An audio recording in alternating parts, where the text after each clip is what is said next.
Capítulo Desde os primórdios da humanidade, existe uma determinada atitude mental por parte do homem em relação à existência de um pensamento supostamente superior ao seu próprio, isto é, o religioso atitude. Até agora, o pensamento humano nunca foi aplicado a uma categoria de pensamento supostamente sobre-humano fora de um contexto religioso. A dificuldade particular da pesquisa ufológica e, consequentemente, a dificuldade de se aplicar a uma fenomenologia sobre-humana meramente com métodos científicos e excluindo todo o misticismo. Jaime Michelot, professor Thorkild Jacobsen, estudante de religiões antigas, escreveu certamente que fundamental para todas as religiões. Acreditamos, uma experiência única de confronto com um poder que não é deste mundo. Jonas, autoridade em gnosticismo, escreveu sobre o Deus dos gnósticos. O alienígena tomado em seu absoluto, mas seu absoluto probai, o totalmente transcendente, o além, é um atributo eminente de Deus. Os gnósticos viam Deus como um estranho tributo eminente de Deus. Os gnósticos viam Deus como um estranho, um ser de outro mundo, em outros lugares, aqueles que permaneceram na Terra por um tempo. Isso não quer dizer que qualquer uma dessas duas autoridades estivesse falando de alienígenas. Astronautas estavam, no entanto, a começar a compreender o conceito do divino e como essa experiência era compreendida pelos povos antigos como sendo ambas estranho e aterrador. No caso de Jacobsen, ele estava escrevendo sobre a antiga Babilônia no terceiro milênio A.C. Na obra de Jonas, estamos falando de uma seita que floresceram nos primeiros séculos desta era. Embora representem culturas separadas por milhares de anos, a reão ao divino a experiência foi semelhante, o alienígena, o estranho, o aterrador. Gnosticismo é o termo usado para descrever uma associação informal de grupos místicos que floresceram no Egito e no Oriente Médio nos primeiros séculos da Era Comum e que sobreviveu em algumas partes do Oriente Médio até os dias atuais, incorporando alguns elementos islâmicos ao longo do processo. A palavra gnose significa conhecimento, e é usada aqui para descrever um movimento que surgiu do judaísmo, o pensamento cristão e posteriormente islâmico, que reivindicava uma compreensão especial do misticismo ou aspectos ocultos de suas respectivas crenças. Em particular, os grupos que consideramos de gnosticismo atual têm, em sua maioria, suas origens no cristianismo primitivo, embora tenha havido também uma forte componente judaica. Afinal, o cristianismo começou como uma seita judaica. Os gnósticos acreditavam que a história contada na Torá, os primeiros 5 livros do que os cristãos chamam a Bíblia, ou o livro de uma versão exotérmica de um texto esotérico mais profundo. Verdade que judeus e cristãos haviam interpretado ou compreendido mal a textos. Por exemplo, um elemento-chave de grande parte do pensamento gnóstico é a doutrina do demiurgo. Nesta releitura do Gênesis, a criação do mundo não é descrita como sendo obra do demiurgo, a de Deus, mas de uma criatura subordinada conhecida como demiurgo, um termo que vem do platonismo e se refere ao Criador, mas é considerado como sendo responsável apenas pelo universo material. Para os gnósticos, o demiurgo é oposto à espiritualidade. No Jardim do Éden, segundo essa ideia, a serpente quem tentou Eva foi o ser supremo. O demiurgo foi quem a advertiu. Adão e Eva se opuseram a comer o fruto da árvore do conhecimento.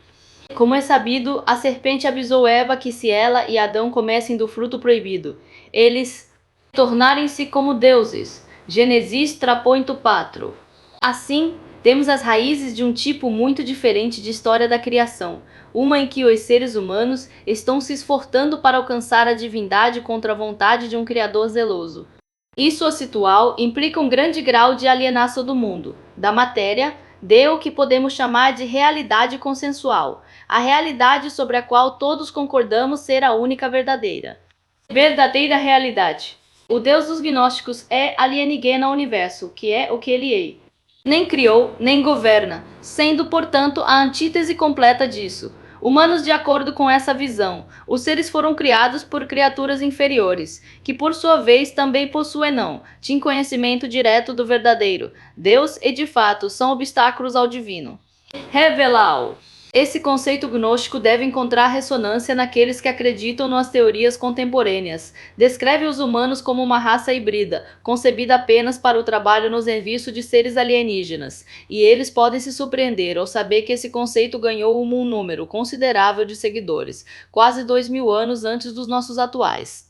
Safra de teóricos de antigos astronautas. Pode surgir confusão porque tantos criadores quanto nessa perspectiva, o verdadeiro Deus é estranho, e de fato há um dualismo espiritual implícito.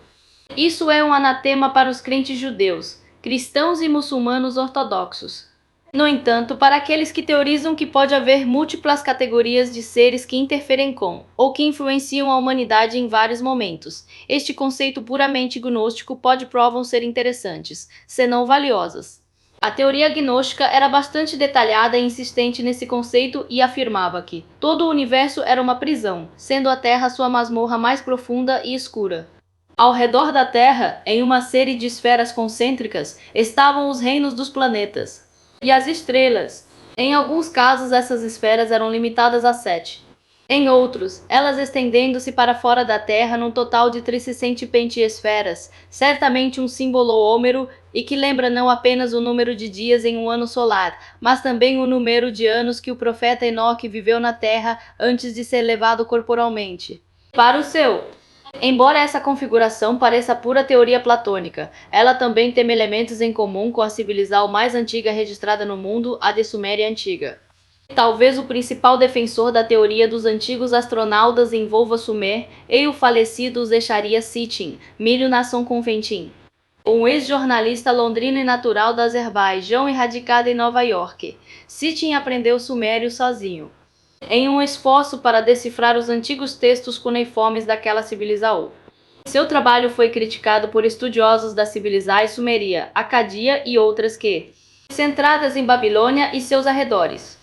As traduções de Sitchin de textos-chave, bem como suas decifrão de alguns selos de cilindro foi, no mínimo, peculiar, mas isso resolveu o problema. Não impediu que suas obras se tornassem best-sellers mundiais, traduzidas para 45 idiomas. Línguas! Menos um erudito do que um intuitivo, um daqueles escritores mediões dos quais o professor Jeffrey Kripal escreve, Sitchin, no entanto, abordou alguns pontos específicos. Fragilidades e especulais da teoria astronômica atual, introduzindo a ideia que em algum momento do passado distante existiu um ou mais planetas em nosso sistema solar. Sistema que explodiu, uma teoria proposta pelo falecido astrônomo Dostorono Thomas Van Flandern para explicar tanto o impacto do asteroide que matou os dinossauros quanto 65 milhas de anos atrás, bem como a existência de uma civilização em Marte. Principal de Sitchin teoria, no entanto, de que os seres humanos são uma raça híbrida, criada como escravos para governantes extraterrestres, não tem qualquer base real nos próprios textos sumários, nem em a existência de seu 12º planeta, e comprovada pelos selos cilíndricos sumários, mesmo embora ele tenha insistido que tais provas existem. No entanto, algo nessa história... Espalhado por mais de uma dúzia de livros, o tema tocou num ponto sensível da população em geral. Parecia explicar algo, preencher uma lacuna no registro humano que não havia sido preenchida. Ainda não foi preenchido pela evolução, astrofísica ou genética. Tal absurdo quanto a teoria de Sitchin. Talvez haja um elemento de verdade em meio a todas as traduções equivocadas. Sumério, o aramaico equivocado e a astronomia sem fundamento que ressoa.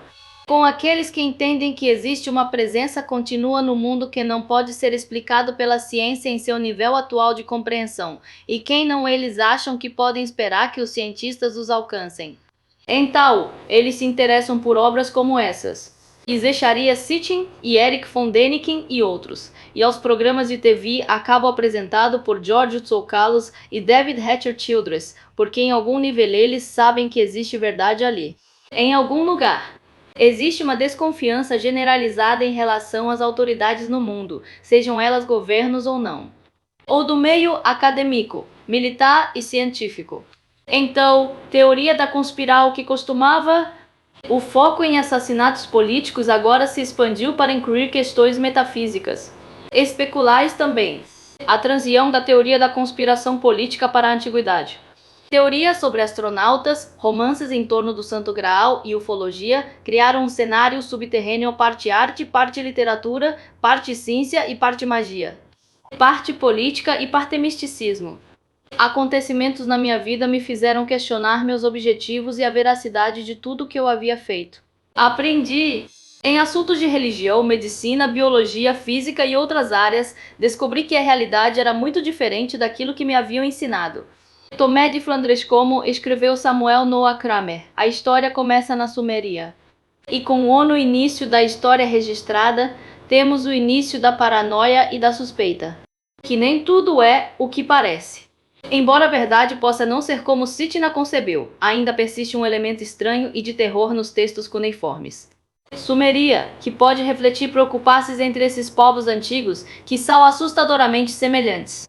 Para o nosso próprio. Um dos textos fundamentais da antiga Sumeria é sua epopeia da criação, o Enuma Elish. Descoberta em 1779 pelo grande arqueólogo Austin Harry Layard, 1777, em Nínive, perto de Mosul, no atual Iraque, trata-se de um texto com cerca de 1000 linhas.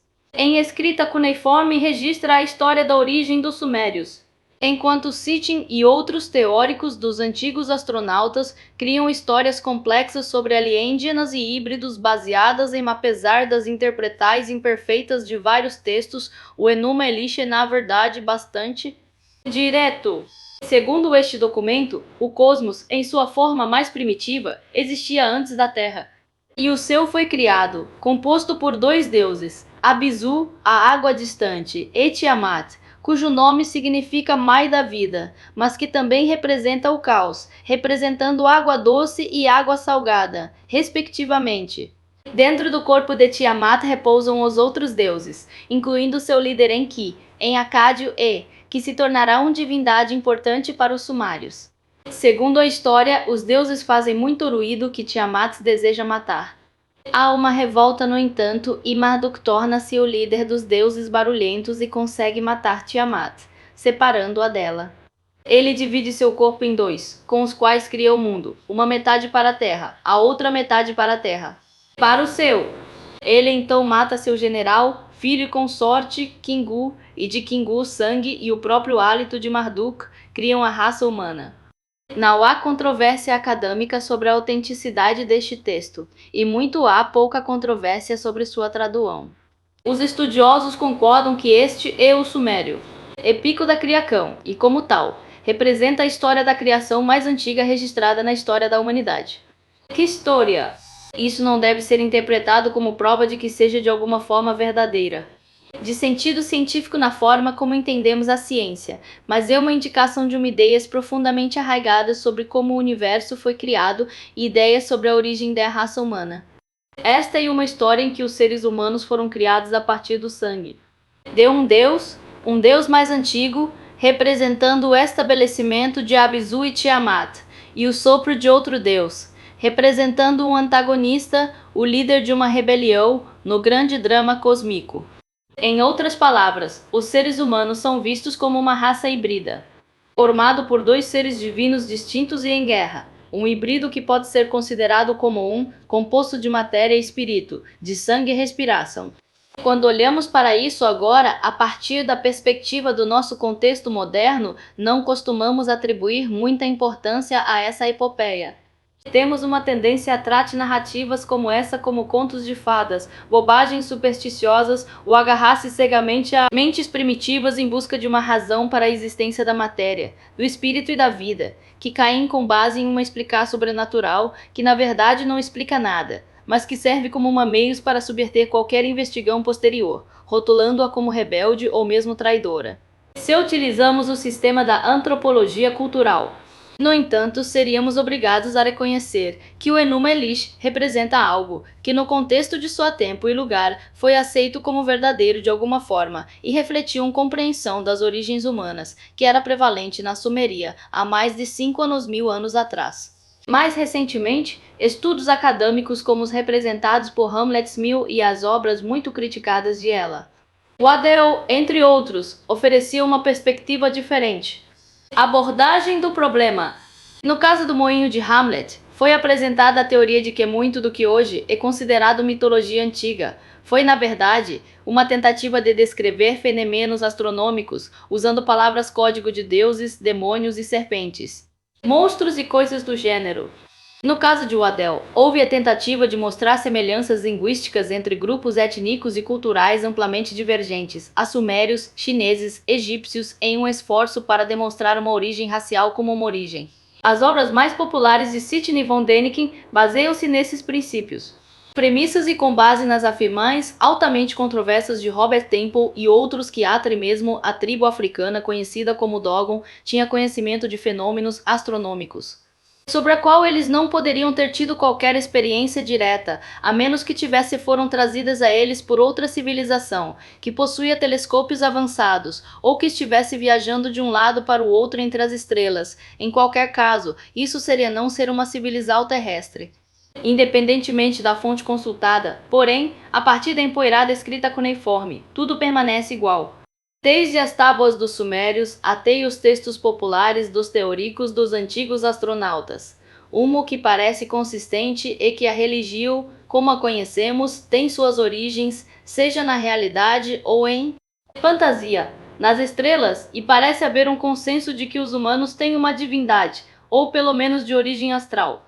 Os textos tântricos da Índia antiga e do Egito ambas, as narrativas descrevem o surgimento do cosmos como resultado de um ato sexual por os deuses.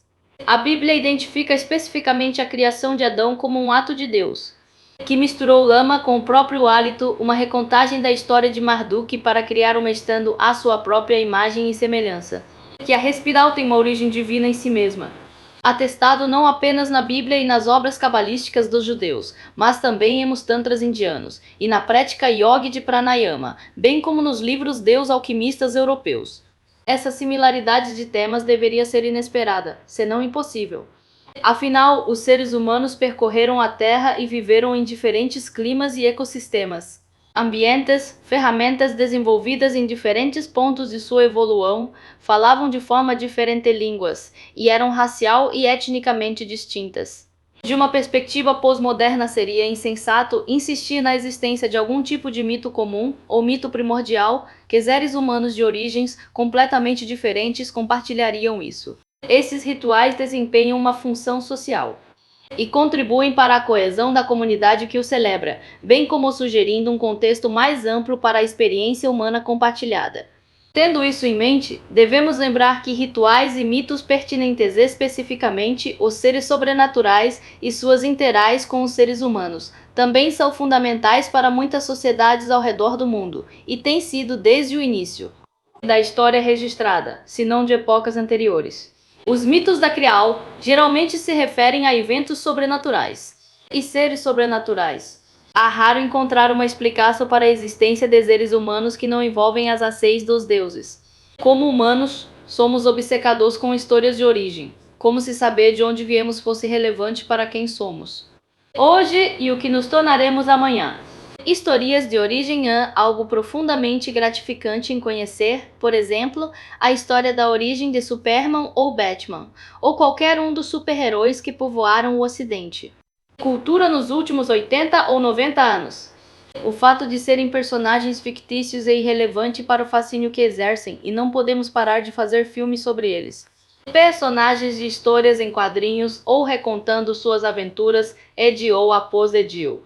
Eles representam, em certo sentido, uma espécie de religião popular, seres sobrenaturais que vêm para o resgate de seres humanos e aqueles que representam valores morais e éticos.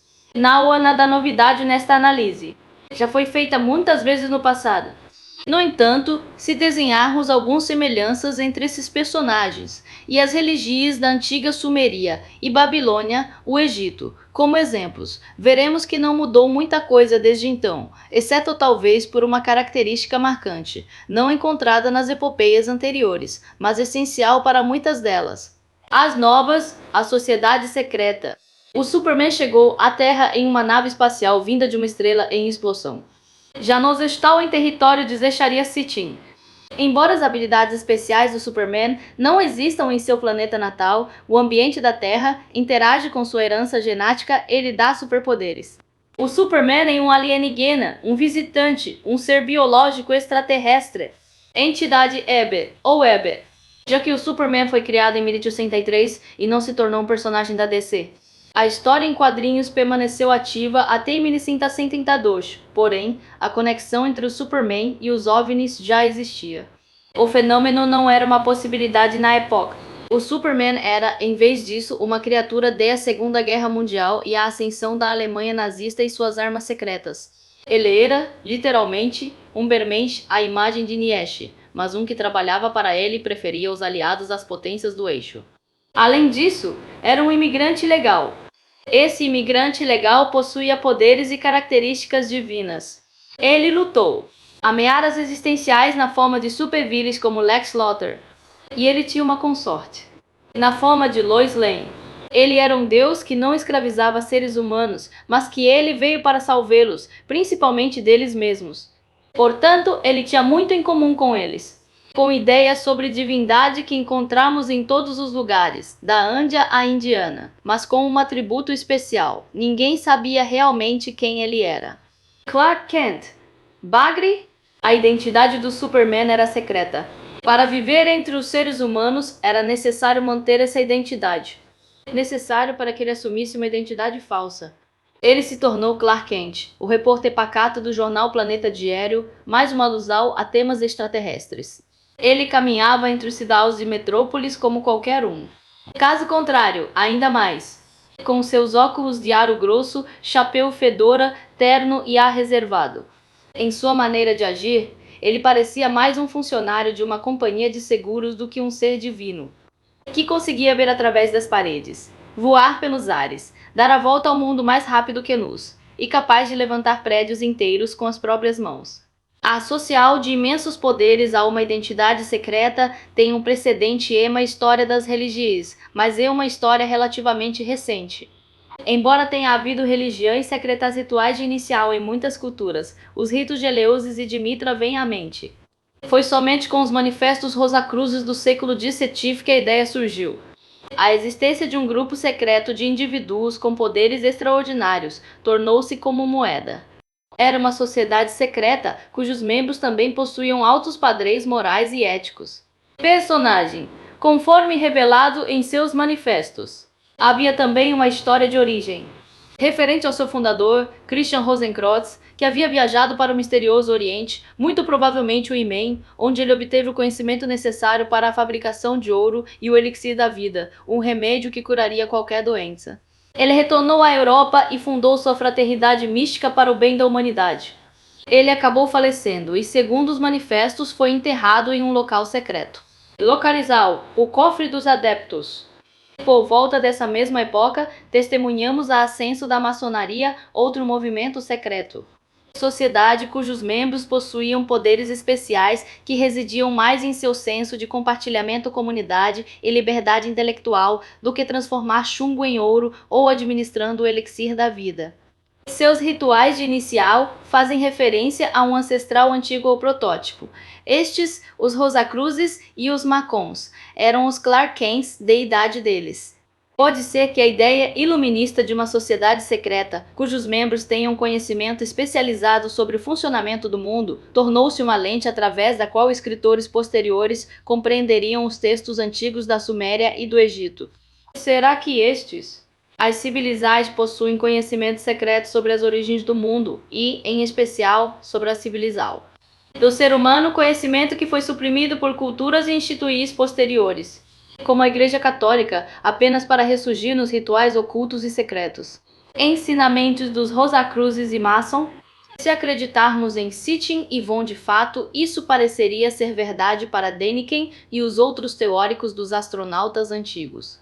O caso e a popularidade do Superman e da figura um tanto mais sombria daquele outro super-herói secreto, Batman, seria uma prova de que, em algum nível, algum inconsciente nível, as pessoas entendiam que isso era verdade. O culto dos reptilianos na antiga Sumeria, havia indivíduos que realizavam maravilhas em segredo. Não sei bem como chamá-los, mas eram temidos pela população em geral. Termos como bruxa ou feiticeiro seriam usados para descrever esses indivíduos, pessoas que praticavam magia contra inocentes.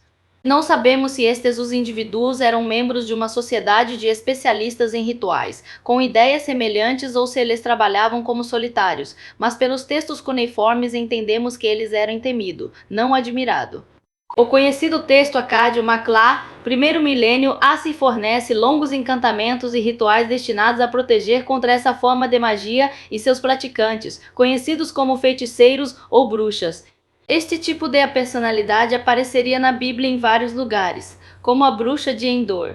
Na época em que o Gênesis foi composto, a Suméria já havia sido invadida, e os sumérios estavam desaparecendo rapidamente, embora sua língua tenha permanecido como uma língua sagrada entre os babilônios até o primeiro século do cristianismo era. Motivos da epopeia sumeria da criação sobreviveram por toda a antiguidade próxima. No Oriente, na história de uma serpente gigantesca, um monstro marinho que foi identificado com os primeiros momentos da criação. Na passagem de Jó mencionada acima, o despertar de Leviata está associado à maldice àqueles que trabalham nas trevas. Magia, as bruxas do texto Maclu. A Leviatá Famea tinha um companheiro no segundo a tradição judaica. Leviatá era um behemoth masculino, enquanto Leviata era um habitante do mar. Behemoth vagava pela terra seca. Monstros reptilianos que representam o caos e que ameaçam a vida humana devem ser encontrados em diferentes culturas ao redor do mundo. A luta entre humanos e répteis é replicada da guerra entre Marduk e Tiamat, Atu São Jorge e o dragão. Enquanto a serpente era considerada o inimigo natural do ser humano. Entre esses seres, havia aqueles que os adoravam ou que tentavam controlar seus poderes, para uso contra outros seres humanos. Havia até aqueles, como os gnósticos, que consideravam a serpente no jardim do Éden como o verdadeiro Deus, o Deus alienígena. Segundo fontes gnósticas, seria Adão quem faria o comum causa com o Deus alienígena. Se estamos buscando algum tipo de equivalência moral nestas narrativas, não ficaremos satisfeitos. Esta é menos uma questão de bem contra o mal do que I, alien, vós, predador, com os seres humanos ocupando o meio termo entre eles. A serpente no jardim era uma intrusa, uma estranha, que, no entanto, sabia que o demiurgo, criador do mundo, se fazia passar pelo verdadeiro Deus, quando na realidade ele era uma figura subserviente que desejava manter a humanidade está fraca e mergulhada no puro materialismo. A ignorância é uma bencal. Assim diz o ditado que o demiurgo queria manter os humanos em estado de ignorância. A serpente queria despertar os humanos de seu sono, de sua falta de consciência e seu estado de esquecimento espiritual. Assim, segundo os gnósticos, Adão não caiu da graça, isto é, ele não adormeceu, mas ao contrário despertou. Em uma narrativa gnóstica corrente entre uma seita conhecida como Mandestas, o deus alienígena, referido como tal, e também como o estranho ou mensageiro, veio parar a Terra à vista do espaço. Ele desceu pelas órbitas dos planetas Atu finalmente. Chegam à Terra com o objetivo de redimir a humanidade através do conhecimento. Lá a oposição a isso veio dos deuses dos planetas, que queriam frustrar os planos do alienígena. Deus em sua missão de libertação. Sem entrar em muitos detalhes da história, os elementos essenciais são claros. Existem seres humanos na Terra e eles vivem em estado de inconsciência. Existem duas forças alienígenas no planeta, lutando entre si pela supremacia. Uma delas é alienígena. Uma força deseja manter a humanidade adormecida e inconsciente. A outra força deseja dar conhecimento da humanidade para que ela possa se libertar das garras das forças planetárias, os arcontes ou ions, e escapar da prisão que é a Terra. O deus alienígena levou a forma da serpente no jardim do Éden e aconselhou Eva que se ela e Adão comeu do fruto proibido para que eles se tornassem como deuses. Assim, havia aqueles para quem a serpente, incluindo Leviata, o mar, era importante. Monstro da Bíblia representava o mal puro, o diabo e Satanás. Estes são os seguidores das formas ortodoxas. E havia também aqueles, como os gnósticos, que viam essa demonizada serpente como criação do quê? O que hoje chamaríamos de mídia convencional e o que os gnósticos afirmavam conhecer a história real. E em certo sentido a versão deles do Gênesis poderia ser chamada de uma forma primitiva de teoria da conspiração. Reflexivamente, a teoria da conspiração contemporânea, um fenômeno conhecido mundialmente hoje em dia, poderia ser considerado uma forma moderna de gnosticismo. Se nos incluem a ufologia e muitos autores que se especializaram em investigação. O jornalismo, a história política e as teorias da conspiração migraram para a ufologia ou mesmo para o ocultismo. Teorias mais tarde em suas carreiras, e vice-versa, então temos o perfeito ambiente para o desenvolvimento de algo que transcende tanto a ufologia quanto a teoria da conspiração, uma teoria da realidade que se baseia tanto na ciência quanto na política por um lado, e no misticismo e na psicologia, por outro, uma grande teoria unificada, consciente. De fato, pode-se interpretar o demiurgo como o santo padroeiro da ciência. Ele representa o mundo material e tudo o que nele existe. A serpente representa um oculto, posta dentro do mundo material, penetrando-o, fazendo contato com os seres humanos quando a compreensão da materialidade está mais frágil. Essa ideia tem sido retomada ao longo do tempo e novamente, como as serpentes em muitas culturas representam poder espiritual, rejuvenescimento ou muda da pele da serpente, as espirais da Kundalini no Tantra e na Yoga indianos, e serpentes gêmeas no caduceu de Hermes e Mercúrio, entre muitas outras. Representais simbólicas. Pesquisas recentes sobre a história do Gênesis e, especialmente, tentativas modernas de decifrá-la. A busca dos arqueólogos para localizar o sítio físico do Jardim do Éden levou a algumas descobertas. Revelais interessantes. Novas informações levaram alguns estudiosos a acreditar que era um povo da região do Oriente Próximo, que antecedeu a chegada dos sumários. Essa raça empregava palavras que foram posteriormente adotadas pelos sumérios, mas que originalmente não faziam parte do idioma deles. Os nomes de Adão e do próprio Éden são ambas emprestadas, segundo a teoria, da língua de uma raça mais antiga, chamada por algum proto-eufratiano ou baidiano, assim como o sumário se tornaria a sagradolíngua dos acadios e dos babilônios. Nesse esquema, a palavra Ede significa simplesmente planície fértil, e a palavra Adão não se referia a uma pessoa, mas a um assentamento na planície. Assim, em uma nova interpretada Gênesis, o povo de Adão teve que fugir de sua fértil planície. Isso ocorreu devido à elevação do nível do mar na Pérsia, golfo que estavam obliterando a planície e submergindo 2 dos 4 rios, que dizia-se que faziam parte do Jardim do Éden. Imagens do satélite Lança descobriram ou faltam 2 rios, abaixo das águas do Golfo, ao sul do que hoje é o Iraque. Quando os judeus incorporaram essa história ao Gênesis, presumivelmente depois do cativeiro babilônico, de onde essa versão foi herdada, muitos dos originais as ideias foram truncadas e, em alguns casos, as palavras perderam seus significados originais. Outros textos sumérios, como aqueles que descrevem o Grande Dilúvio, também fariam sua parte, de forma abreviada ou alterada também em Gênesis. Para alguns, isso seria desmerecer o livro. A partir do trabalho de Sitchin e outros, que veem os sumários possuindo segredos conhecimento das estrelas em vez de histórias de sobrevivência dos mares. No entanto, isto não precisa ser assim. Quanto mais pesquisas forem feitas sobre as histórias da Bíblia com dados que as confirmem, mais informais serão obtidas. Patente ou de outros documentos do Oriente Próximo, bem como avanços tecnológicos modernos em radar de penetração no solo, imagens de satélite, etc. Quanto mais se percebe que estes não são fantasias de mentes supersticiosas, mas refletem tentativas de descrever eventos reais que aconteceu na vida real com pessoas reais. Haver aqueles que viram no último a pesquisa confirmou suas teorias de que as histórias bíblicas eram baseadas em relatos mais antigos. Mitos sumérios e proto-sumérios, que por sua vez eram pouco mais do que memórias de uma vida melhor antes que as mudanças climáticas transformassem os contornos da região do Golfo e forçaram os caçadores-coletores a se unirem aos agricultores, assim perdendo sua liberdade no processo. Agora forçados a viver em assentamentos estabelecidos, ao cultivar alimentos e criar gado, os habitantes da terra ficaram acorrentados a uma vida que prometia riqueza material e segurança em troca de abrir mão de uma vida de aventura e desafio. Era, de certa forma, um ato de desafio a um Deus que sempre fornecido anteriormente e que agora se viu sendo substituído pelo fazendeiro, o construtor, o contador e o vendedor de seguros. Essa é apenas metade da história, no entanto. Fora de contexto, pode-se chegar a Descartada a ideia de que os povos antigos não acreditavam em forças espirituais, mas simplesmente usavam uma espécie de sistema de codificação para registrar os eventos importantes de suas vidas. História. O problema com essa abordagem é que esses mesmos escritos incluem detalhes descritos de outros mundos, bem como de habitantes de outros mundos. Afinal, o Éden era sempre na Terra. Era o paraíso na Terra, uma simulação de outro lugar, um botão no globo onde o seu, ainda que brevemente, fez contato. Assim como presumivelmente um lugar real, chamado Éden, a planície fértil, tornou-se um paraíso terrestre no Gênesis.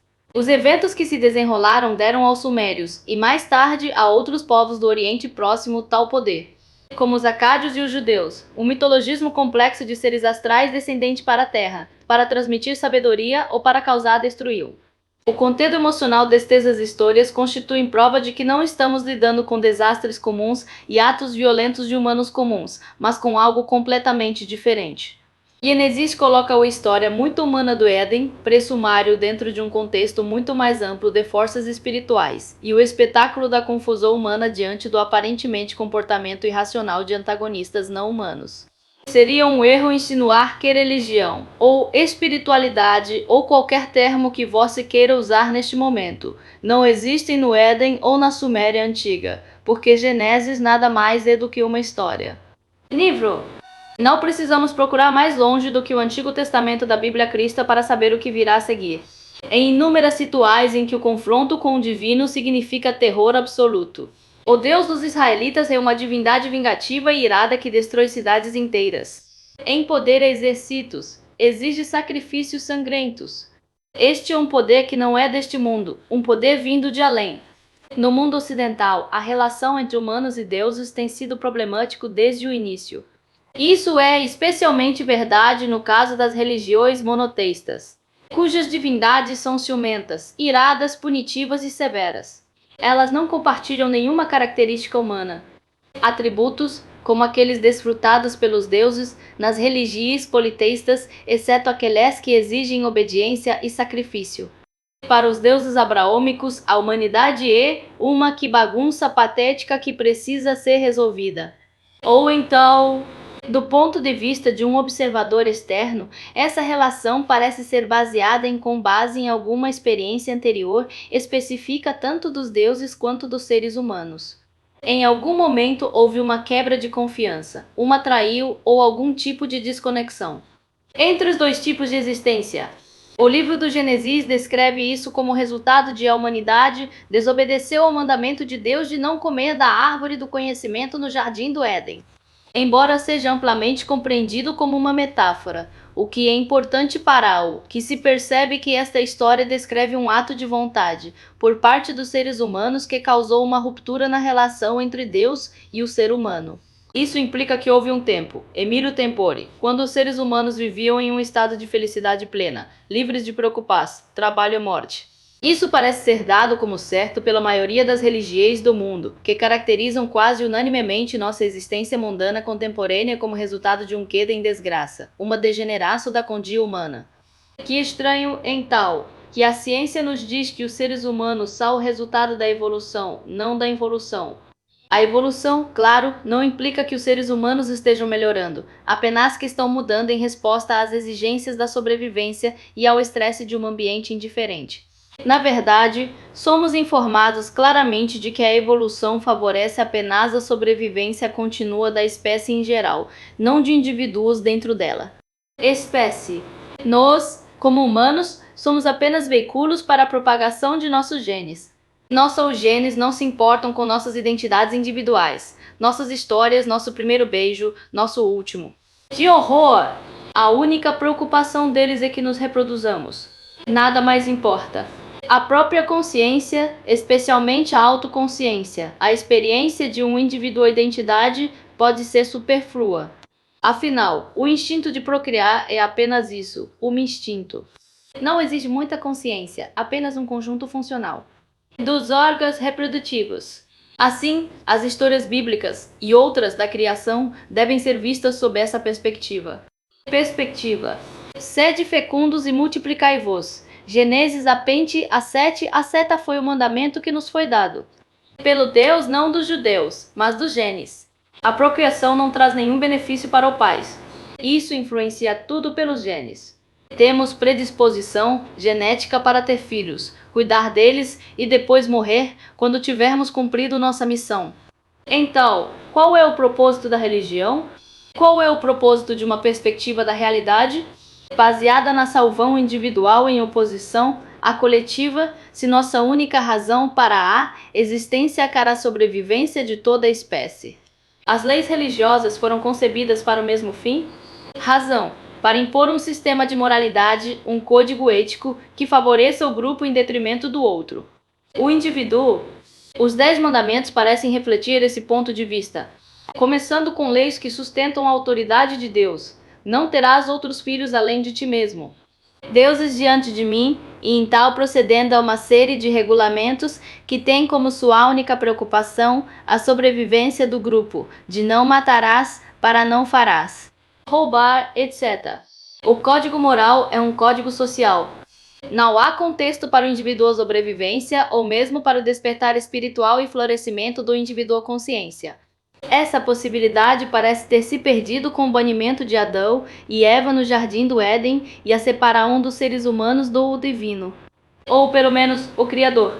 Parece haver uma desconexão entre nossa natureza física, representada neste caso por nossa natureza física. Por exemplo, através do nosso código genético e da nossa consciência. A consciência quer ser imortal, viver para sempre, manter sua identidade individual. Flui muito para dentro do futuro, muito mais longo do que a expectativa de vida atual permitiria. Tais histórias sobre ir para o céu após a morte, sobre pecados individuais e as punis por eles, sobre os últimos dias e o ressurgimento de nossos túmulos individuais, e a vida como indivíduos, com Deus. Os genes desejam a sobrevivência do indivíduo por um período finito de tempo, para procriar e nutrir, e depois descartar. A consciência almeja a sobrevivência, o máximo possível, mesmo após a morte, de algo intangível e difícil de defina, nossa identidade. Existe um caminho do meio? A experiência de quase morte pode conter uma pista. Todos vossos dias ouviram as histórias daqueles que morreram na mesa de cirurgia, e depois voltam à vida após alguns minutos. Book já ouviu falar dessas descrições? Esses sobreviventes relataram a existência de um túnel e de uma luz no fim do túnel. De ver entes queridos e sentir uma enorme sensação de paz. Às vezes, essas sobreviventes retornam com a sensação de que a morte não é assustadora nem o fim da consciência, mas algo belo e até desejável. A medicina moderna explicou isso de forma provisória, pois não há uma conclusão definitiva. Evidência como uma resposta natural dos mecanismos químicos do corpo, o fluxo repentino de endorfinas projetadas para facilitar a morte, fazendo com que ela pareça algo agradável e aconchegante. O problema com essa explicação é que não há nenhuma razão evolutiva discernível para um mecanismo como esse. O que importa para o corpo como a consciência se comporta ou o quê? O que acontece no momento da morte? Os genes já falaram, o corpo não existe. Não importa mais, sua função está cumprida. Qual o propósito de causar a morte? A experiência foi prazerosa? Obviamente, considerando apenas os genes, não há nenhuma. A menos, é claro, que a morte seja apenas o fim do primeiro ato de uma peça em que o principal fator não é o código genético, nem mesmo a matéria como a entendemos hoje, mas a consciência. A explicação alternativa é um pouco mais assustadora, que isto deslizar para a morte, facilitado por uma enxurrada de neurotransmissores, é algo projetado por genes para garantir que não busquemos a imortalidade física, já que temos a garantia de algo melhor após a morte. Afinal, a imortalidade individual não oferece nenhum benefício para os genes e, de fato, podem ser prejudiciais à sobrevivência de toda a espécie como um todo. Uma população crescente e imortal consome todos os recursos naturais até o momento. Prejuízo das gerantes mais jovens e a destruir o final da espécie como um todo. Assim, essa experiência agradável de quase morte ou IQM pode ter uma final. O propósito evolutivo era voltar e contar aos outros que a morte não é o fim, que é doce e que você se reunirá com seus entes queridos, etc, etc. Nesse caso, as endorfinas que inundam o sistema nervoso no momento da morte são verdadeiramente a sopio do povo. Na década de milinação do oário, vários estudos foram realizados comparando a experiência de quase morte com a da pessoa que teve experiência com OVNIs. Surpreendentemente, muitas semelhanças foram descobertas na maneira como os sobreviventes de ambos os tipos de experiência compreendiam a vida, a morte, o paranormal, etc. Isso pode parecer estranho à primeira vista, mas uma pesquisa na história de como pensar tanques e outros contratados do governo abordaram o problema dos OVNIs. O fenômeno revela que eles entenderam, quase desde o início, que isso era um problema essencialmente relacionado à consciência.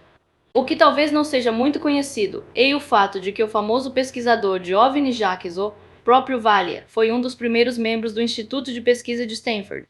SRE, programa que estuda visão remota VR, trabalhando com Hal Puthoff e Russell Targ e ao lado de Ingo Swann. Ele ingressou no programa antes do ZEUAL, Exército se interessou, e todo o projeto foi classificado, momento em que Valieno estava mais diretamente envolvido. Em suas próprias palavras, ele diz que não era um grande supervisor remoto. Espectador, algumas pessoas têm mais habilidade do que outras, mas ele aprendeu como faça isso a partir de Swann, e era capaz de uma destreza rudimentar. Devemos nos lembrar, vale ressaltar, e esse valor pode ser considerável, que Ingo Swann era um cientologista. A cientologia é considerada pelos historiadores da religião como um OVNI. Religião, e que Jacques Vallée certa vez se inspirou na filosofia do Rosacruzes, assim como seu colega, o Dr. Arre.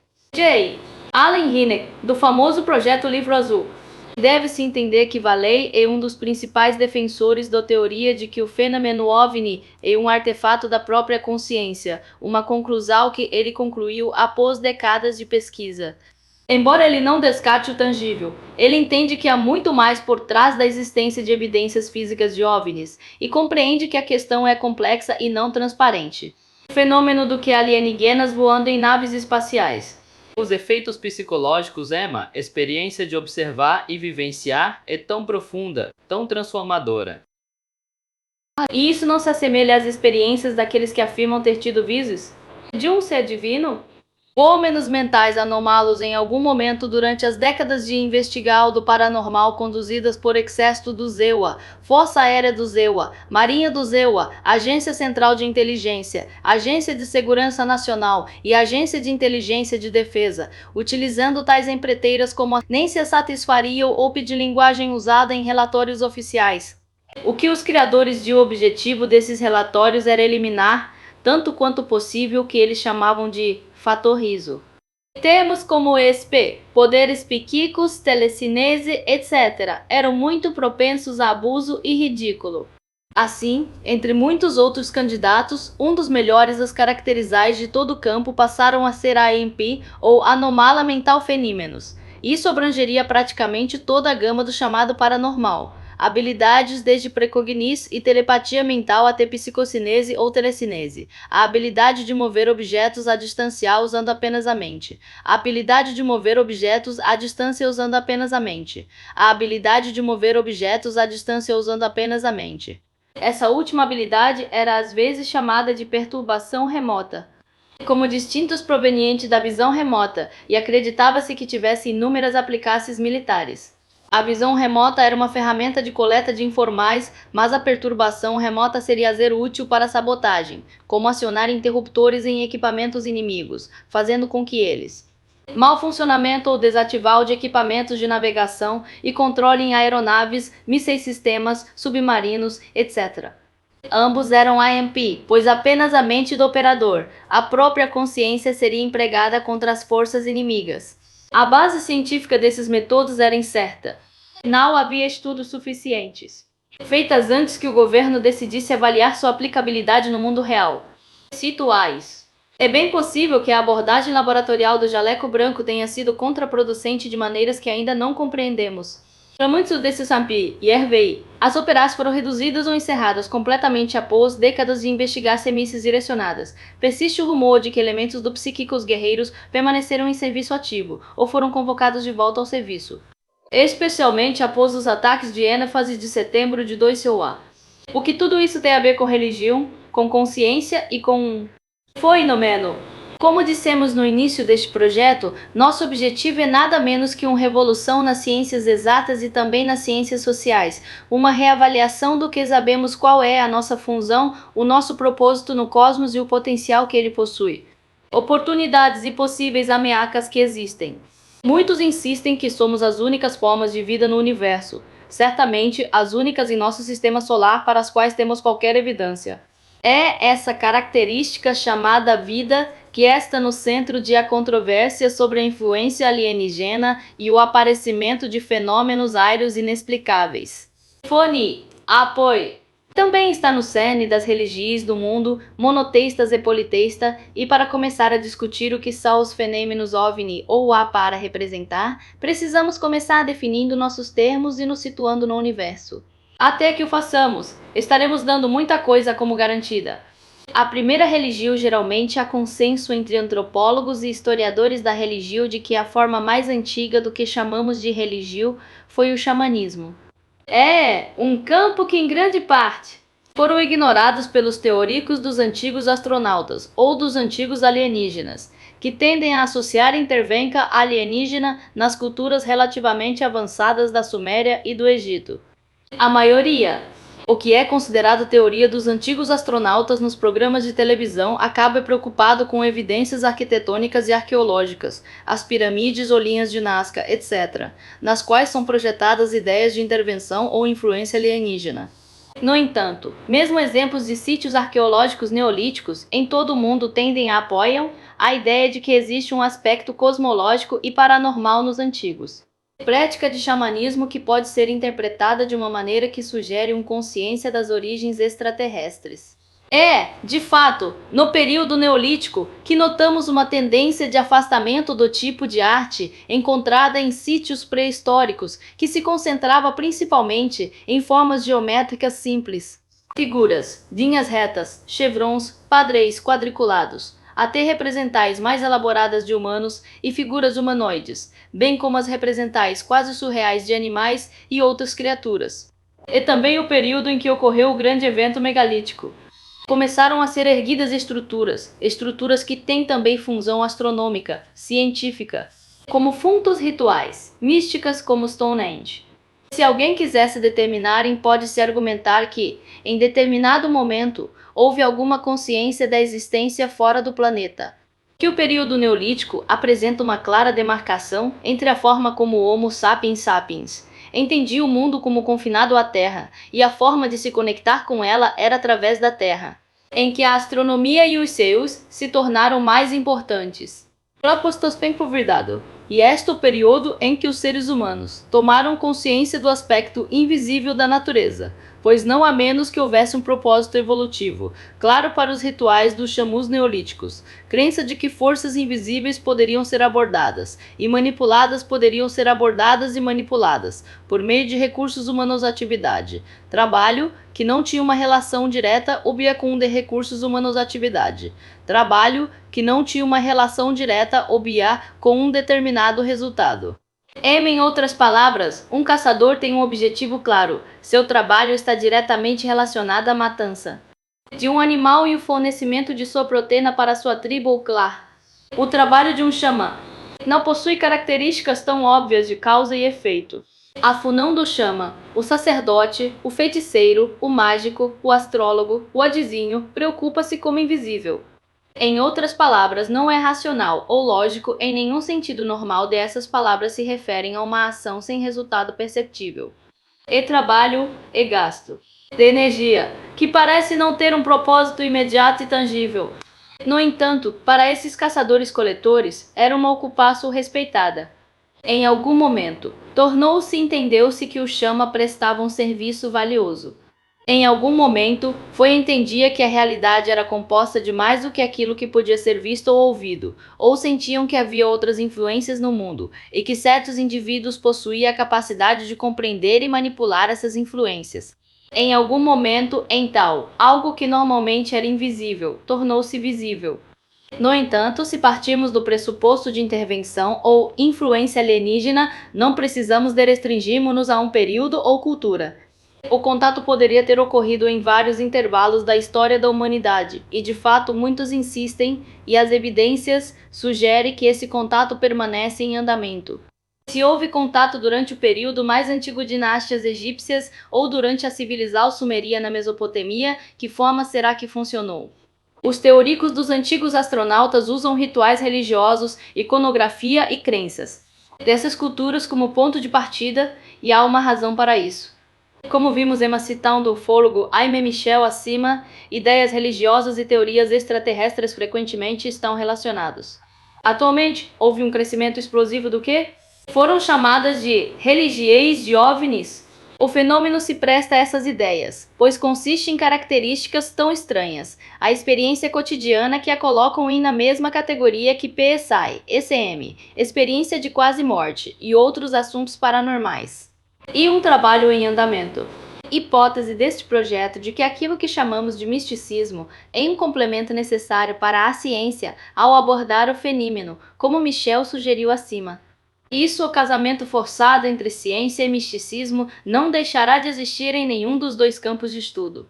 Contudo, nada mudou, e precisamos entender isso desde o início. Em primeiro lugar, o próprio termo contato é problemático. Se estivermos discutindo as muitas maneiras pelas quais o fenômeno se manifesta, o contato real, com a implicação das interais entre duas espécies é, em sua maioria, o que Michel chama de não contato. O fenômeno raramente ocorre de forma a maximizar a visibilidade por um número enorme de seres humanos. Não há pontos de desembarque nas principais áreas metropolitanas. E vista de civis, equipes de emergência e imprensa. Quando os avistamentos acontecem localizados em cidades, eles quase sempre se apresentam na forma de fenômenos aéreos inexplicáveis. Como no caso dos sobrevoos em Washington DC em julho de 1912, e não na forma de aterrissagens e nunca na forma de figuras humanoides saindo do artesanato e interagem com humanos. Essas são imagens de Hollywood. Contato real. As interações entre seres humanos e aqueles associados ao UAPs tinham sido limitadas a casos individuais, ocorrendo em áreas predominantemente remotas. Em outras palavras, precisamente no mesmo contexto ambiental e sob as mesmas circunstâncias que o início Deus chamou, como veremos a seguir. O que isso implica para a origem da experiência humana que chamamos de religião, mas que, neste caso, pode ser facilmente categorizado como misticismo ou até mesmo cossamanismo? Houve contato entre seres humanos e alguma outra forma de vida? Na pré-história remota, ou essa experiência, estavam mais de acordo com os fenômenos aéreos não identificados. E existe alguma diferença substancial entre os dois do ponto de vista da consciência? Em outras palavras, os povos antigos percebiam um humanoide, presença associada a fenômenos aéreos de uma forma que nos é inacessível. A nós, modernos, como? Este fenômeno apresenta efeitos que são psicológicos, poderíamos dizer parapsicológico, em termos que são melhor descritos usando o vocabulário da religião e misticismo. Somos confrontados com a possibilidade de que pessoas dentro de diferentes dos contextos culturais irão percebê-lo de forma diferente e poderão ver o fenômeno manifestando-se de diferentes maneiras, ou pelo fenômeno manifestando-se de diferentes maneiras, ou pelo menos interpretando-o de acordo com o vocabulário, no fenômeno manifestando-se de diferentes maneiras, ou pelo menos interpretando-o de acordo com o vocabulário à disposição deles, o que, ironicamente, seria mal interpretado por comentaristas posteriores. À luz de sua própria compreensão dos termos, pelo que sabemos sobre xamanismo, e particularmente sobre as formas que conhecemos, possuem informações mais recentes de antropólogos e viajantes do século XIX. E século XXI, o contato com forças espirituais é parte integrante da prática, assim como a experiência de voar. Esse voo pode ocorrer em direção a regiões celestes, mas pode ocorrer com a mesma facilidade em regiões do submundo, ou seja, abaixo da terra. Estudos parecem indicar que o voo xamânico é perigoso em quaisquer circunstâncias, que pode ser boa em diácido, que pode ser boa ou ruim, dependendo do estado de espírito e do ambiente. Os componentes psicológicos da experiência psicodélica, um voo xamânico, parecem ser vulneráveis a forças semelhantes. A experiência iniciática do chama pode incluir eventos tão angustiantes quanto desmembramento e morte, experiências que parecem bastante reais no momento, mas que pode ser interpretado como análogo ao tipo de iniciais que ocorreram durante os mistérios eleusinos antigos, bem como aqueles representados nas ilustrais alquímicas da Europa renascentista, e também durante rituais macônicas da Europa renascentista, e também como aqueles representados nas ilustrais alquímicas da Europa renascentista, e também durante rituais macônicos. Embora inicial implique início, tais iniciais podem ocorrer ao longo de um longo período e são, portanto, reforçadas cada vez, embora em um contexto ligeiramente diferente. A maçonaria, como uma organização moderna, por exemplo, fornece uma inicial de primeiro grau que envolve o iniciado sendo com os olhos vendados e iniciado à ponta de uma espada. A inícia parada por terceiro grau inclui o enterro e ressurreição simulados. Há uma progressão de iniciais que implica uma progressão da compreensão intelectual paralela à emocional. Importância das peças teatrais que são encenadas. A dramaturgia é essencial para a inicial. O conteúdo psicoemocional do drama que está sendo encenado é necessário para criar um espaço psicológico para que o conteúdo simbólico da inicial seja entendido, não apenas de forma intelectual, para o que não haveria necessidade de um ritual, mas também de uma forma que transcende a consciência do externo. Circunstâncias do ritual para um reino subconsciente onde os efeitos do presume-se que a iniciar sentida. O ritual é um portador de dados. Uma grande porcentagem que não pode ser apreendida intelectualmente, pois envolve componentes psicológicos, que será vivenciado de forma diferente por cada iniciado. Compare isso com os relatos de pessoas que tiveram experiências com OVNIs e as semelhanças são óbvias. Há muita coisa em comum. Pouco conteúdo puramente intelectual nos encontros, que quase sempre contém cenas dramáticas e trauma emocional. O espaço do templo usado para rituais do tipo maônico é o que o antropólogo Victor Turner chama isso de espaço liminar, um lugar à parte do normal, do despertar. A consciência e sua própria estranheza é seu aspecto mais poderoso. As dimensões. O espaço e o tempo são manipulados deliberadamente para criar uma sensação de outro mundo, uma reação emocional ao ambiente sombrio com símbolos incompreensíveis e discursos elaborados, repletos de afirmões hiperbólicas e avisos alarmantes. Para acentuar esses sentimentos, o iniciado é amarrado e vendado.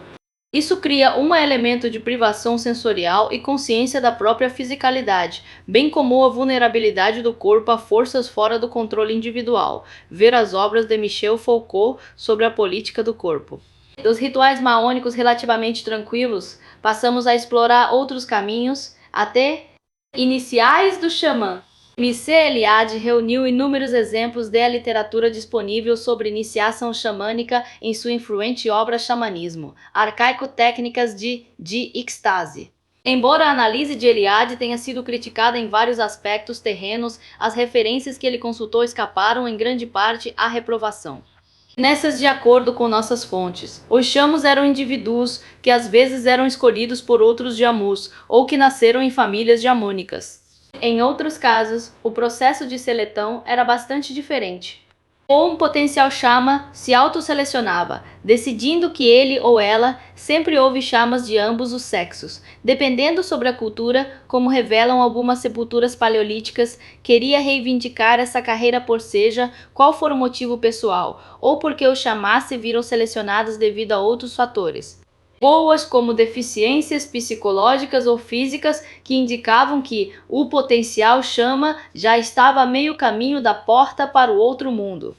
Quando se compreende como um chama funciona na sociedade, tudo fica claro. Por que a doença deveria ser um fator positivo na seleção? A doença é a versão pobre da condição alterada. Estado de consciência. Se for uma doença física, demonstra ao paciente que o corpo é instável e sujeito a mudanças, colocando assim o paciente em uma situação diferente. Categoria social e condicionando-o a pensar de forma diferente sobre o mundo e suspeitar que existe um aspecto oculto ou secreto na realidade. Qualquer pessoa que já tenha sido um paciente em um hospital, por exemplo, percebe que esta é um mundo à parte e além da realidade normal do dia a dia. Os horários são diferentes, a comida é diferente, há um elenco diferente de jogadores com quem lidar. todos imbuídos da percepção de que a morte é uma possibilidade concreta. É um mundo que nunca consideramos como parte de nossas vidas. Mesmo como visitantes de um paciente em um hospital, não conseguimos compreender a separar o isolamento do mundo cotidiano com todos os seus prazeres, dores e presuntéis, que isso acontece quando você já está em um leito hospitalar e não tem mais controle sobre si mesmo. Vida! Mas em vez disso, ficaram indefesos com todas as suas funções corporais, sujeito ao escrutínio de estranhos. Se for um transtorno psicológico, então, é claro, estamos no caminho certo para compreendê-lo.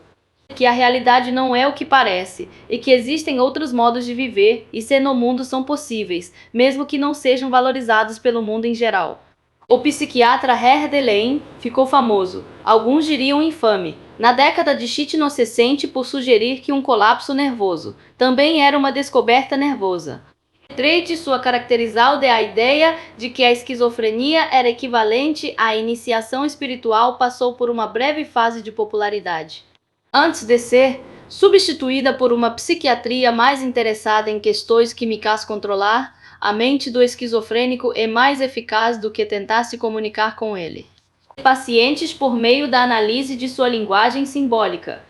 Acreditava-se que a abordagem química era o mais próximo que alguém chegaria de uma cura para os problemas mentais, distúrbios e que, uma vez que o comportamento poderia ser alterado com o uso de drogas, decidiu-se que certos transtornos mentais nada mais eram do que desequilíbrios químicos no organismo. Trata-se de tentar encaixar o prego no martelo. Essa era a política da experiência de Laing, o esforço das instituições médicas para encontrar um meio socialmente aceitável de identificar, caracterizar e tratar estados psíquicos como transtornos, em vez de como buscas espirituais, o que levou alguns observadores a considerar o chama como um psicopata. Espera-se que um chama viaje para o mundo espiritual regularmente. Um chamo comunga com forças espirituais e, em algumas culturas, é possuído ou habitado por um espírito que se revela quando o chamo está em transe. Em algumas culturas, esse transe é de natureza autorhipnótica. O rufar do tambor do chama ou o som do chocalho pode ser suficiente para levar o chama a um estado hipnagógico.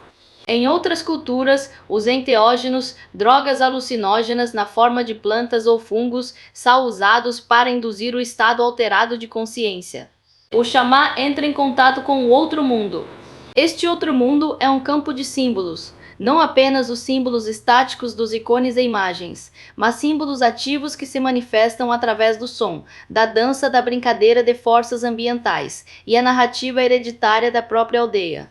O chamá é o repositório vivo da história do clã ou tribo. Como tal, ele ou ela pode comunicar numa espécie de linguagem sagrada, uma abrevial de símbolos e semiótica, conteúdo que seja compreensível para os outros membros da tribo e que possa ser interpretado por eles enquanto o chama ainda está em transe. Vemos isso no exemplo contemporâneo do oráculo estatal do Tibete. Essa é uma tradição que tem muito pouco a ver com o budismo propriamente dito. É um legado da religião indígena da região, geralmente conhecida como Ban. A origem do Ban é desconhecida, mas a tradição conta que ele chegou ao Tibete vindo de um lugar misterioso, terra muito a oeste conhecida como Janjun. No entanto, a posição do estado ou aéculo é importante e sabe-se que o Dalai Lama o consulta. Ou o oráculo no contexto de um ritual muito elaborado durante o qual o oráculo se torna possuído por um espírito. Profere previsões em linguagem codificada. Pode-se afirmar com segurança que isso representa um exemplo de xamanismo. A pessoa que está possuída pelo oráculo é o chefe do mosteiro de Nechung no Tibete, atualmente exilado com o Dalai Lama, em Dharamsala, na Índia. Ele é conhecido como Kuten ou base material para o espírito. Oráculo, mas apenas no contexto do ritual específico usado para invocá-lo. Nessa cerimônia, o monge veste uma roupa elaborada que pesa muito, de 70 libras. Em circunstâncias normais, o homem dificilmente seria capaz de entrar nele.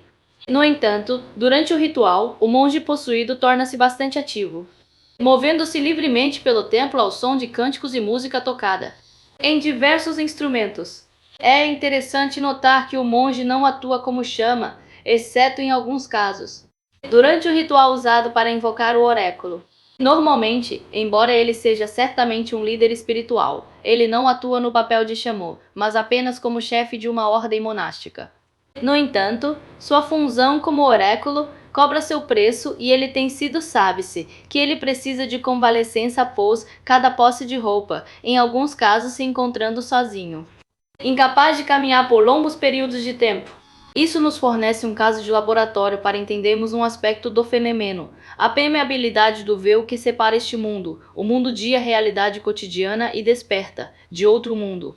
Podemos chamar esse outro mundo de universo paralelo. Podemos chamá-lo de éter, plano astral ou qualquer outra forma que seja mais apropriada.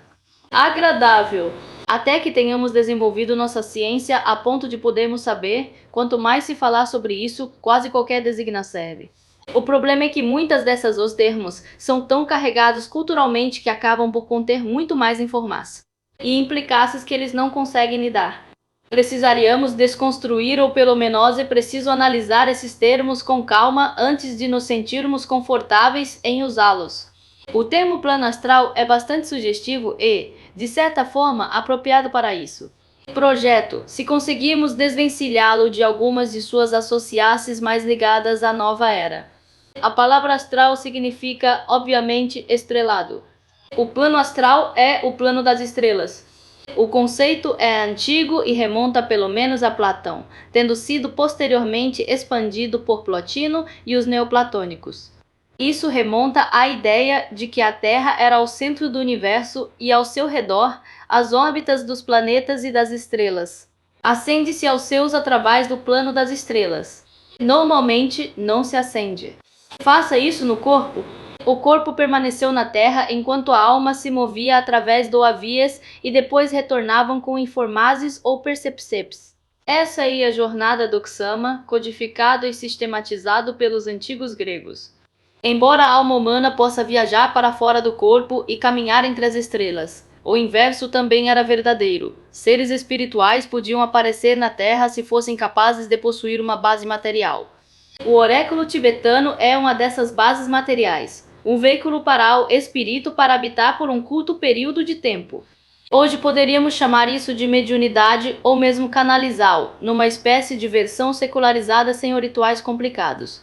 Tudo isso demonstra que eles existem na cultura humana há muito tempo. Milênios o conceito de que existem pelo menos dois mundos, este e um outro, e que coexistam. Viagens entre os dois são possíveis, assim como a comunicação entre os dois. Este é o privilégio de pessoas que têm uma habilidade natural para isso. Tipo de comércio, ou para aqueles que foram treinados em seus processos. O médium ou o chama se coloca à disposição das forças espirituais que desejam penetrar neste mundo a partir do seu próprio. Mas e as forças espirituais que não requerem a cooperação da raça humana? E quantas forças espirituais aparecem do nada? Uma das características marcantes do fenômeno é que raramente há um esforço por parte de seres humanos para chamá-los à visibilidade. Os fenômenos aéreos simplesmente acontecem. Eles são imprevisíveis e irrepetíveis, resistindo, portanto, aos testes científicos que, por extensão, significa que eles não existem. É um círculo vicioso, uma função do método científico que exige repetibilidade e previsibilidade dos resultados científicos fenômenos. Existe, no entanto, um precedente para isso, embora ainda não tenha sido abordado. Antes, visto que todo o assunto resiste a qualquer tipo de estudo acadêmico sobrio, exceto por tratados sociológicos sobre religiões de OVNIs e similares. O precedente é a prática europeia de magia cerimonial. Em alguns aspectos intimamente relacionados ao xamanismo, a magia cerimonial se baseia em a ideia de que um agente humano pode penetrar nos reinos espirituais estando consciente, e em um horário e o local são decididos com antecedência. A magia cerimonial utiliza muitos dos mesmos princípios básicos. Princípios como o ritual do oráculo estatal tibetano descrito acima, com a principal diferença é que o mágico não entra em transe nem perde a consciência. O mago não se torna uma base material para o espírito. Em vez disso, o mago penetra o véu que separa os dois mundos propostos para invocar uma espiritual força para a aparência visível. A forma como isso é feito sugere algum tipo de familiaridade com a área aérea. Fenômenos. A disposição típica, conforme atestada nos grimórios, os manuais de o truque dos mágicos, e desenhar 2 círculos concêntricos no sal. Entre eles está escrever uma variedade de palavras mágicas, geralmente em latim, grego ou hebraico, bem como hieróglifos, que podem ser as assinaturas de vários espíritos, ou selos espirituais forças que protegerão o mago e garantiram a obediência dos espíritos. Invocado ou conjurado. O mago fica no centro do círculo, e geralmente há no mínimo 4 velas ou lâmpadas, uma em cada um dos pontos cardeais.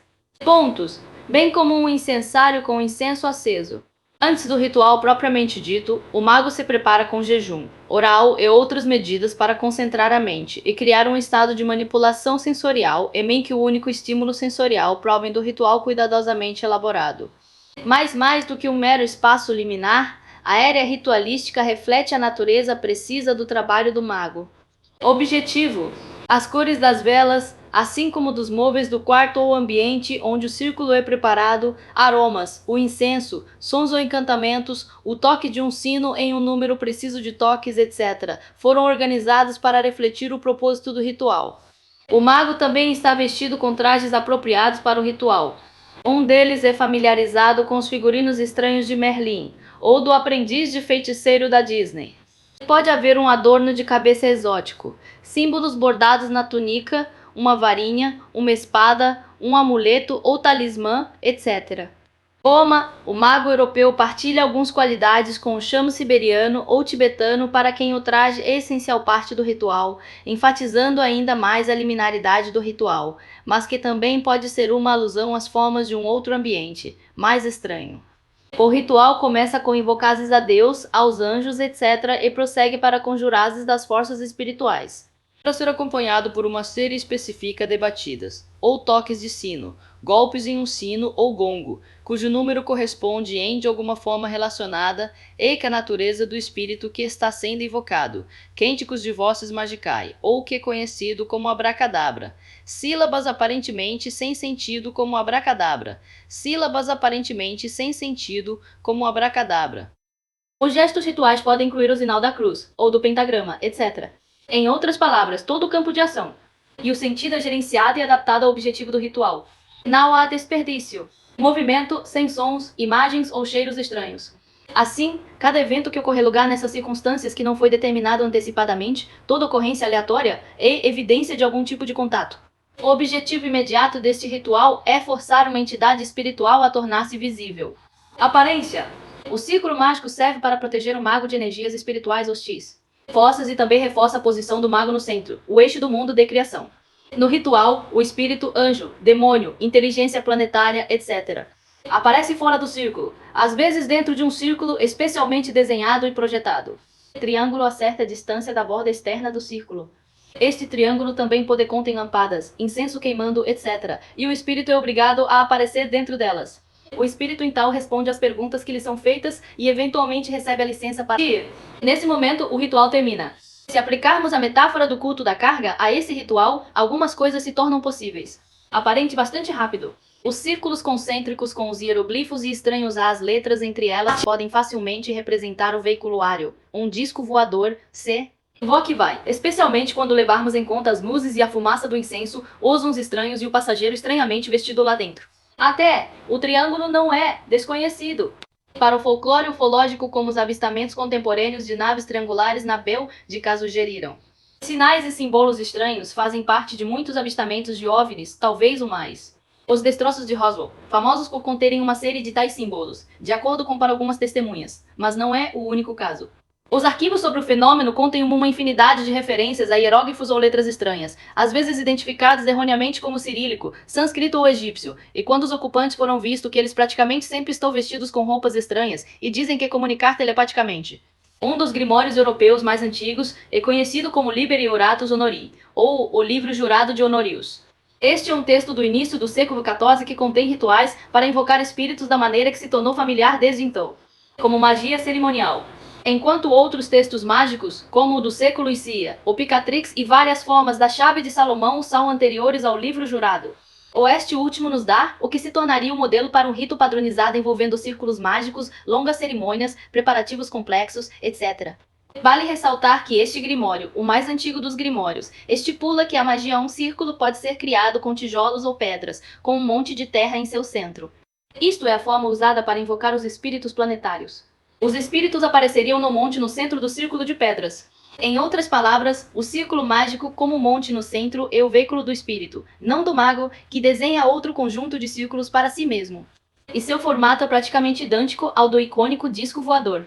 Agora, realize uma espécie de experimento mental no qual você inverte esse ritual. Não, havia mais um ser humano parado no centro do círculo mágico, invocando um espírito. É um alienígena parado dentro do que consideramos um disco voador. Este alienígena em seu disco voador penetra nosso mundo, nosso plano astral, por assim dizer, para nos convocar. O aparecimento do disco voador é uma manifestal de alguém em um universo paralelo, utilizando magia cerimonial para entrar em nosso mundo. Essa é, sem dúvida, uma sugestão absurda.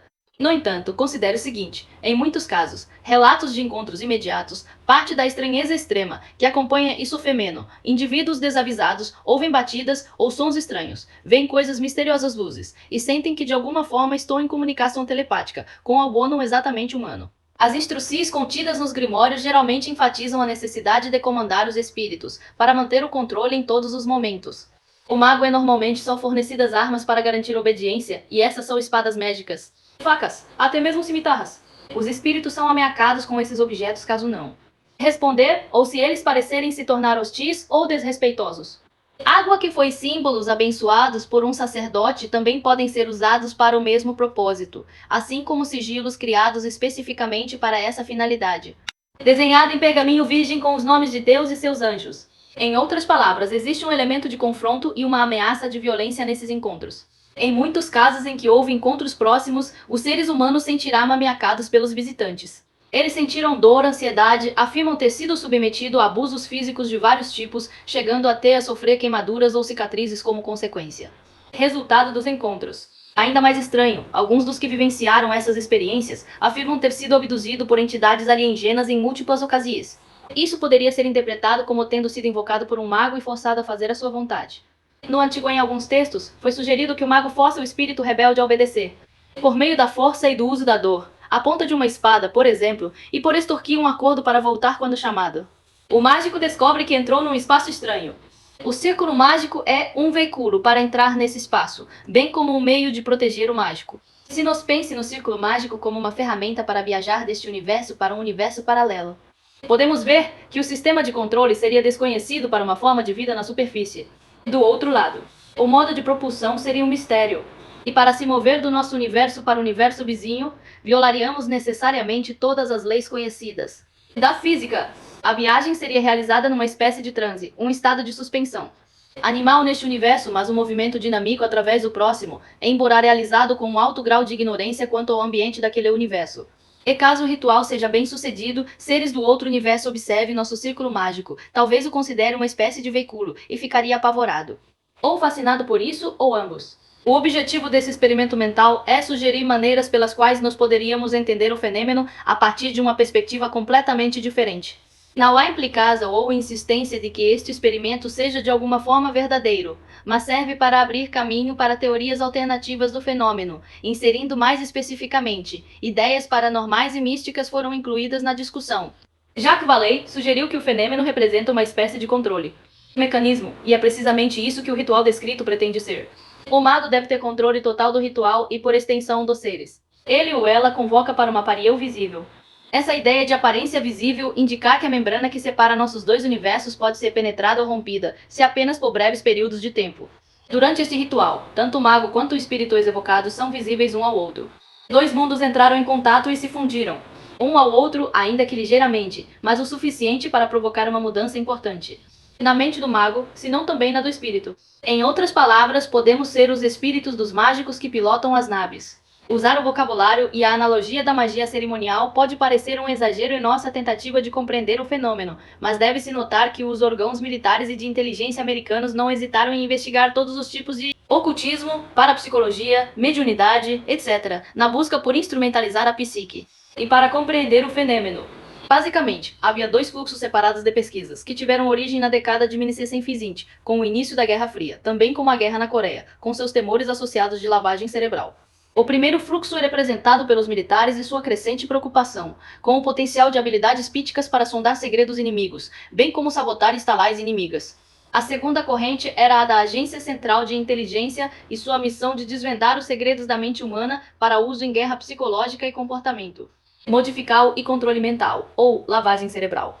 Abordaremos esse tema mais adiante.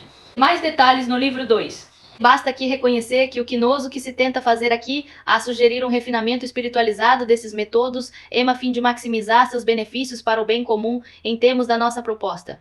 Revolução nas ciências e na cultura.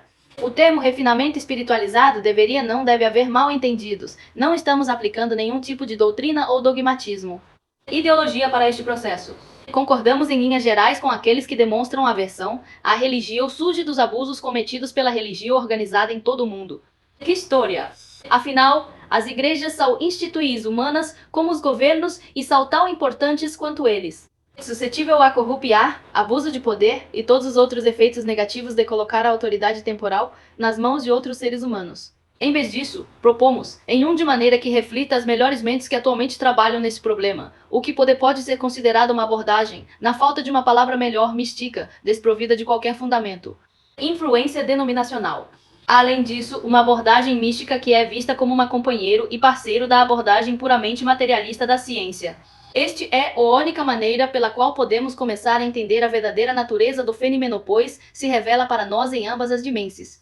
O Demiurgo e o Deus alienígena, o mundo material e o mundo espiritual, ciência e misticismo, racional e irracional, o terreno e o astral, o humano e o alienígena.